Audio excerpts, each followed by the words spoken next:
Well, hello everyone. Jeff Danker here with Buckventures. A question I get so often is, how do you call the deer? What time of year do you call? And for the most part, as I talk to people about calling the deer, I get the sense a lot of people are scared of it. They're afraid that they don't know how to do it. They're afraid that they don't know how to make the right sound. They're afraid they're going to scare the deer. And so today, I'm just going to give you my 2 cents. I mean, a little bit of background with me is I always watched the videos as a youngster, and I always saw people calling in deer. And here in central Oklahoma, I never could do it. And for the most part, I would call more at the end of my set. It was in the wrong times. And I always thought, well, I just didn't know how to do it. So I'm going to kind of clear that up today, what I believe. I mean, being in northwest Oklahoma and southwest Kansas really helped me. I did, as many of you guys probably did, I tried to go find as much as I could on the internet, even people telling me about calling. But when I got to northwest Oklahoma and I could actually see those deer and see those deer, how they interacted with each other, and then be able to call the deer from 400 yards to up close or whatever it might be, and I learned a lot. So again, the first thing I'm going to tell you is you don't have to be a world champion caller to call in a deer. I want you to know that. It doesn't hurt to practice with your grunt call. By no means it doesn't hurt that, to get some different calls down and sounds. But you don't have to be the biologist that knows everything about a deer or whatever. More, you want to learn the time of year and the time of day or whatever it might be. So what I'm going to start out with is having, a grunt call. So I got a grunt call here, a grunt call, deer grunt to each other all times of the year. This actually has a snort wheeze call on it too, which is, I believe, the most aggressive call on the market. It's like calling that deer's mama a name or something. I mean, it's literally insulting him.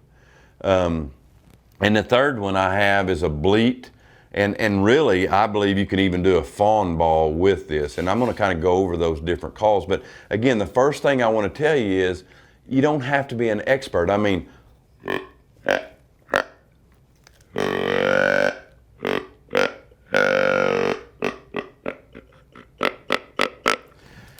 all these sounds will call in a deer if he's that deer that is mad, if he's a bully buck, if it's the right time of year and he's frustrated or whatever.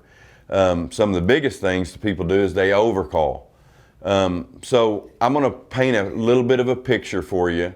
And one thing that I love to do is what we call just seeing a deer. I'm not blind calling. We'll get into that here in just a second. But seeing a deer that I want to shoot and he's not going to walk under me is what I'm thinking. I'm going to have this call. So I don't care if it's September 1st or November 1st. If I see that big deer and he's skirting me out there and I have the wind, so let's paint it up good. So we've done everything right. We've come in right. We got the wind in our face. He's not spooky and he's out there and he's not going to come by. I'm always going to start him out with a grunt, guys. And here's one of the biggest things is when you grunt, he's going to turn and look right at you. So you got to be ready for that. Just something like, and then you're froze, right? He's looking and you're froze, and you've grunted to him. And again, you don't have to know everything, just a good grunt. If he's out there ways, that's why I love this grunt, is if it's windy, I can really get to him and make him hear it. Just make sure he doesn't see it. A lot of times what they're going to do is they're going to flicker their tail and they're going to go, and when he flickers that tail after he looks at you, basically he's a little bit interested, but he's already kind of got some on his mind a lot of times, and he flickers that tail. Now most of the time then I'm going to grunt to him again, just whatever. He's going to look again, hopefully, and if he does, sometimes I'll get him turned a little bit. From there is I use a snort wheeze a lot of times, and I remember in North Dakota back in the day, it was September 15th, and we used a snort wheeze on a big buck, a big 5-year-old there, and we'd already grunted to him and turned him a little bit. But when we snort wheezed to this deer September 15th, he literally turned inside out and he came right to us. So don't throw that out the window. The other thing I don't have a rattle bag or a set of horns with me right now, but that's my other deal is to rattle. And what I like to do is like just take the rattle bag and grind it. And again, you got to be real careful when you're doing that. You sure don't want to get caught him seeing you, okay? So it might be you turning your body just a little bit, click, click, click, and then when he looks, stop. And what I like is a grind. And remember, those deer, when they lose their velvet, they're automatically they're hitting horns. They're hitting horns. And what a lot of people don't know is these big bucks are going to go through a pecking order in that time of year. After they lose that velvet and they go on, I remember September 8th, the buck right here behind me, All Lee, a 200-inch deer, he fought about a 165-inch deer on September 8th in the year 2006. And I'm going to tell you, still this day, maybe one of the best fights I've ever seen. And it was a pecking order deal. We were actually in Oklahoma, not far from Kansas, and these two deer met in the alfalfa field. And this deer was from Kansas, the 200 was from Oklahoma in a sense, and they met out there, and they had to find out who was the best. And that 200 whipped him, and that's a pecking order for November. That way, when these bucks are around each other, they know who's already whipped who. And they don't lose their doe and have to fight every buck in the woods. Now, a lot of times when you see those fights in November, it's because that pecking order hadn't been established. So you get two bucks that range too far, and now that's when you get those big bucks locked together that you see a lot in Kansas and even northwest Oklahoma. So basically, back to us seeing that deer, we've played the wind. Now, don't call to a deer that you don't want to shoot, because you're going to educate that deer. Leave that deer alone. There's times that I'll test the waters. If me and Cole are traveling and we get to Missouri, say it's October 25th, and we're like, man, there's a 3-year-old out there. I need to find out where these deer are. You know, I might grunt to him or something and just see where he's at. Maybe even snort wheeze and just see if they're ready. But for the most part, I like leaving those deer alone and just using that call when I see a buck that's not coming to me and try to get him to me. So again, I start him out with a grunt usually. A lot of times from there, I'll go to a grinding of the antlers, whether that's a rattle bag or some antlers, and then I'll finish him up with a snort wheeze. So again, it could be being still, make sure you're not getting caught. And then a snort wheeze, just, you know, you can do it with your mouth. This works really good right here. You know, softer if he's close. Loud, whatever, good nasal sound, whatever. So practice that in the truck too. But the one thing I haven't talked about is a bleat. And basically this can work. It's basically, if you've ever seen a can that they've used tilt upside down, just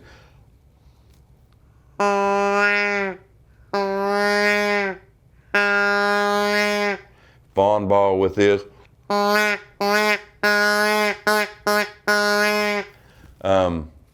And anyway, those are the calls. I'm going to get into that bleat, fawn ball here in a little bit, but what I want to go to right now is a blind calling session. As a kid, I was always really scared of this. You know, I'd see them on the video. I didn't want to do it. I'd get in a tree, right? I'd have my grunt call, I'd have my rattle bag, I'd have all this, and I'd just set it there. And I wouldn't call in the mornings. I wouldn't call in the evenings. It would always be more that middle of the day because I didn't want to mess up my good morning, if you will. So this is what I would tell you. I like blind calling only in specific dates, somewhere around October 25th, all the way through November and even into December some, but that's your stretch. And what you're looking for mainly when you're calling is a big buck by himself, okay? I love using the decoy with it as well, but you are wanting a big buck by himself. So if you recognize that deer are in lockdown, you're seeing big bucks laying with does and that kind of stuff, it's probably not the time, because what you're going to do when that big buck hears you calling to him, he's going to take that doe away from you. But again, blind calling, you got to get in your head. So it's just turned daylight, you got the wind, you got a good entry, maybe you're back up in a doe bedding area, say it's October 28th, somewhere around that Halloween, it's a really good time. You've got a cold front or whatever, paint you a picture, something like just, you know, it might be like you're emulating a buck chasing a doe. Now, after it gets daylight, before you even start that, make sure that you looked around and there ain't no deer around you, but start that sequence grunting. you know, then pick up the rattle bag, the horns, whatever, hit them together, be looking, and really paint that picture. You can even throw a snort wheeze in there, but get in your mind of maybe it's a couple bucks chasing a doe, whatever, and just try to emulate that sound and do it, and then put those antlers down and get ready with your bow and have that kind of confidence, because what you're looking for, guys, is those big bucks in October, late October, early November are frustrated.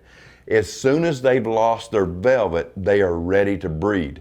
So they're coming off those fields, you know, they've been coming off those fields every night. They've been out there for you know, weeks looking for that first hot doe, and they're getting more frustrated, more frustrated. And basically what they're doing is they're coming off those fields at daylight, and they're coming up in those bedrooms, maybe going through those doe bedding, those thick places, looking for does. So say a big buck's gonna miss you out there 150 yards, and all of a sudden he hears the horns crack, he's probably gonna come investigate. And again, guys, it goes so much to making sure you've played the wind, make sure you've not over-pressured your place, you haven't over-called to it and all that, but if you do it with that way, you will have huge success. Deer, for no other reason, are curious. When they hear other deer, they're like, what deer is that up there? But big bucks, they are wanting a girlfriend. And that's what you're after. You're after to emulate that sound that they think something's going on up there. They're frustrated.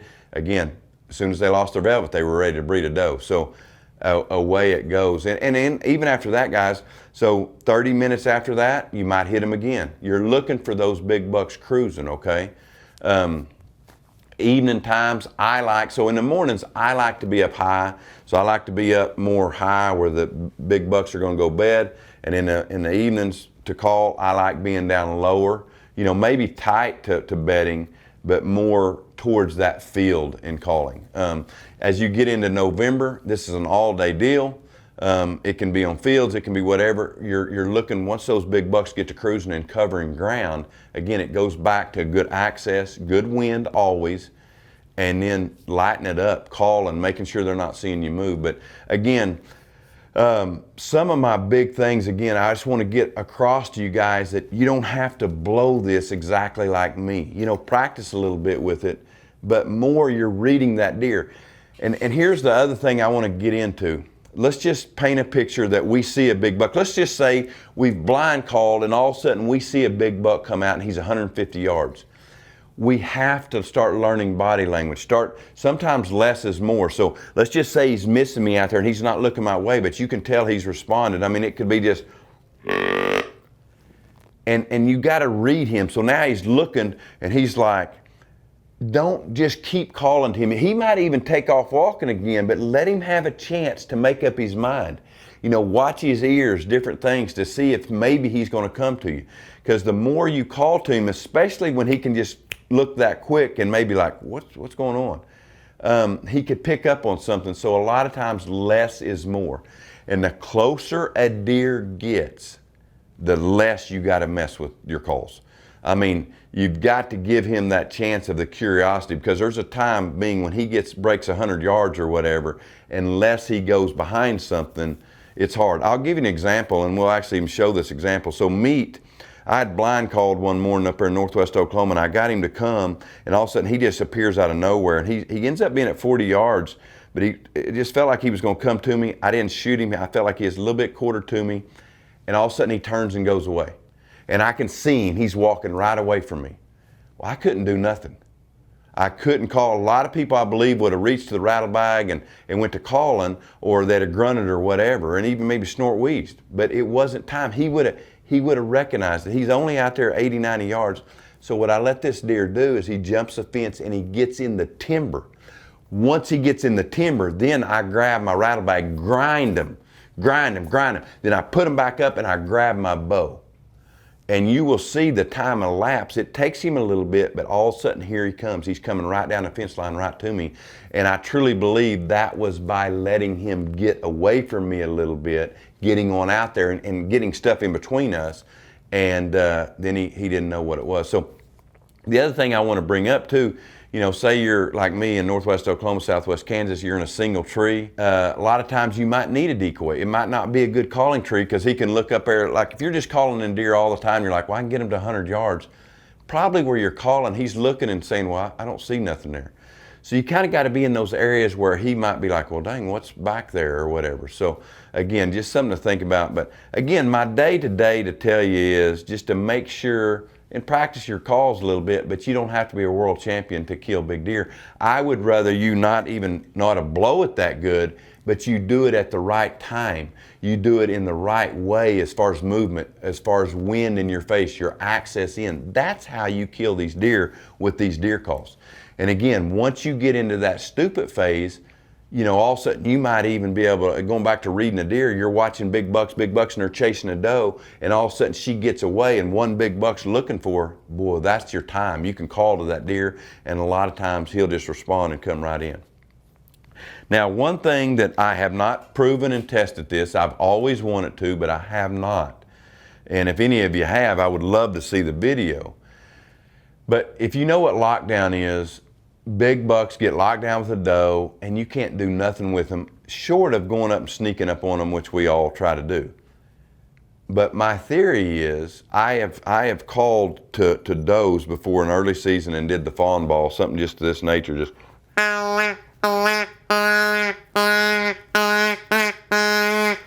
a fawn in distress. Now this is not a fawn ball, it's a bleat. A fawn ball, you could get a little more of that more squeal sound, but I've called in does, lots of does doing that. It's a maternal instinct, I believe, in a doe. So what I would like to do is, and I'm gonna really try to find that deer this year to do it with, is have that big buck locked down with a doe, being calling distance of them, and try to call that doe in. Because the buck's gonna come, right? We've all snuck up on the deer. We know a lot of times as long as that doe doesn't see us sneaking, the buck just can't hardly leave her. But I truly believe if we could just get that going, she would respond probably and come to check out her fawn, and that would bring that big buck in. Again, it's not a proven theory for me, but it's something I want to do, and if you've done it ever, we would love to see that footage. But again, any questions you have, I would be glad to answer those. I live in a place in Northwest, or I don't live there, but I hunt a lot in Northwest Oklahoma, in Southwest Kansas, probably some of the best calling areas I've ever been in. Deer just really respond to antlers. They respond to the calling out there if you're doing it right and at the right time. There's other places it doesn't work as good. I mean, especially guys, and just to throw another nugget in the fire here in a sense is, you know, if you got 10 does to one buck, there's many times those big bucks are just, they don't have to compete. They won't come to calling because they can just set in their thicket and there's does everywhere. So there's not a competition, and therefore they're not having to search. And if you don't have searching deer, calling doesn't work. So if that's your case, maybe you need to look at thinning some of your does out. And then the other is just pressure. Remember that one analogy I've used forever, I think I got this from Jim Strelick way back in the day, but you know, when you go fishing, you need several different lures. You know, you never know what the fish are going to be biting on. And you would never just go and take a plastic worm if you're a big time fisherman. So I would suggest to have the grunt call, something to rattle with, snort wheeze, the bleat, because you never know what'll get that buck going. So with that pressure, just remember, most people have a grunt call in their pocket. And so a lot of people are just grunting to, you know, they're bored, they're grunting to this forker, they're grunting to this, and there's a lot of education that goes on with that grunt call if you're in a pressured area. So it might be something, if you grunt it to a few deer and you're like, man, they ain't responding to that at all. And again, same thing with the antlers. Some people's overdid that, but most of the time, a snort wheeze to a buck that you could read that's sure enough looking, I mean, basically calling him or his you know, mama fat or whatever it might be, and insulting that deer, a lot of times he can't help it. He's just mad. So try to learn that snort wheeze. And again, guys, do not overdo this and don't think you can just call in deer anytime. But again, back to the rules that I go by. If I see a big buck that I want to shoot, he's not coming to me, what I have to lose? I'm going to call to that deer as long as I got the wind. I've had a good entry. I'm going to call to him, and I've proven that fact many times in September that we've called deer to the bottom of a tree. Blind calling, paint a picture. Don't just go through the motions and doing it early in the morning. I mean, them big bucks think in your head, they're coming off the fields, they're frustrated. Same thing in the evening. They've laid down all day and they can't wait to get back to that field to see if Sally or June or whoever it is, the does, are in heat. And that's the kind of stuff that you got to remember. It's not so much focus on learning how to blow this. That's what everyone gets hung up on. It's more about learning your deer. And a deer, you know, there's so much different talk. Not every deer grunts the same. Not every deer snort wheeze the same. There's not every doe that bleats the same. So again, practice that a little bit, but your more practice is reading those deer, calling at the right time, being prepared in a situation where you got the wind in your face and you have a good entryway and a good setup. So that is where I would prepare more. But do not go to the woods without your calls. And I don't care if it's September 1st, because back to the deal. We were in North Dakota, we call in deer, and if we wouldn't have had that, we wouldn't have called in that deer. The next night we called in another deer. We would not have saw those deer up close if we wouldn't have had the calls. So again, any questions we'd be glad to answer. Cole, I'm just going to open up. Did I miss anything for them that you would think of? Well, one thing you just might mention what calls those are that you're using. Yeah, so this is the Intimidator. The Ninja series that Woodhaven makes, and this is the closer again that Woodhaven makes. To me, these are some of the best calls. Again, I love this Woodhaven call because, and we were part of being able to help design it, is we're in wind a lot in northwest Oklahoma, southwest Kansas, and it's a big factor. We couldn't, the deer wouldn't hear it, so really we needed something that wouldn't shut off, just, you know, that would really break through that wind. That's loud, you know, and then, but at the same time, it's got such a good sound.